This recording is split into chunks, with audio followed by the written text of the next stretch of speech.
If architecture is done well, it is art. If architecture is not done well, then it's a building. Bing was a fighter.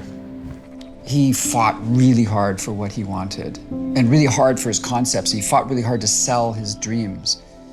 And that's important because, a lot of people may have good ideas, but if you're not willing to fight for them, then they don't matter because they're not going to happen. Bing came up with this drawing of a butterfly, and he came up with this concept of calling the building the butterfly.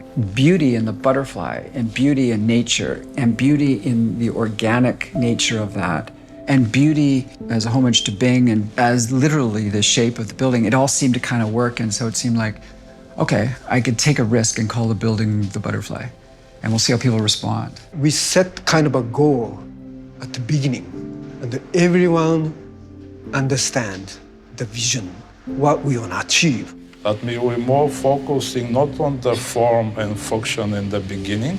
In the beginning, we're focusing more on the feelings and the experience. It wasn't that a design came like this overnight.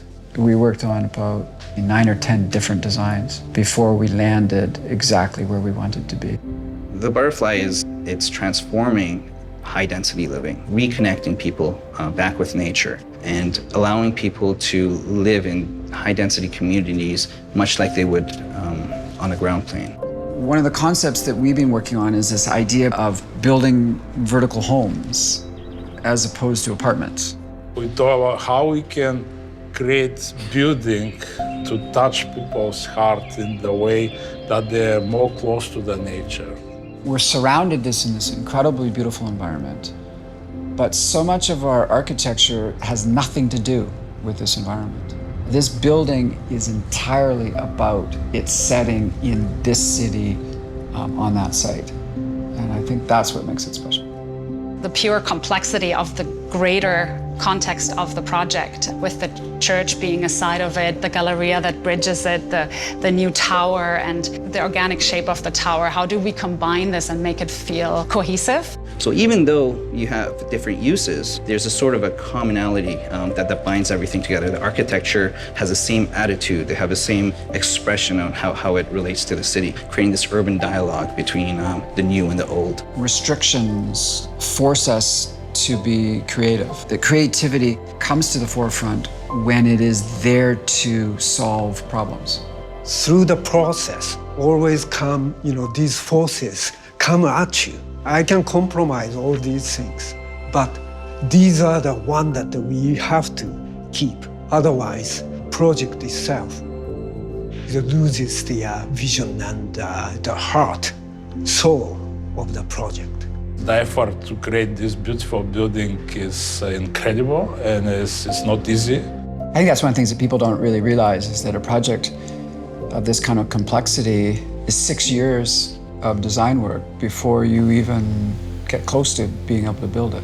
You have to engage with the community. You have to engage with different viewpoints.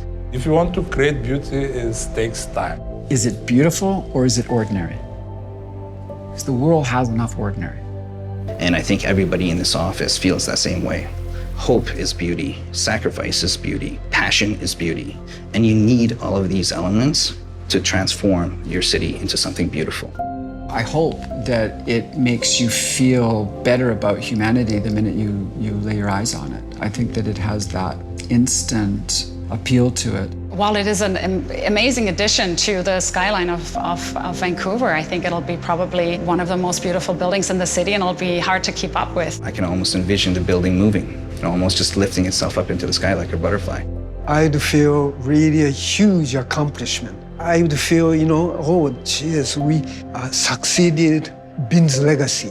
The fight for beauty is a tribute to what Bing, in a relatively short period of time, brought to my life, and the idea that if it's worth doing, then it's worth fighting for.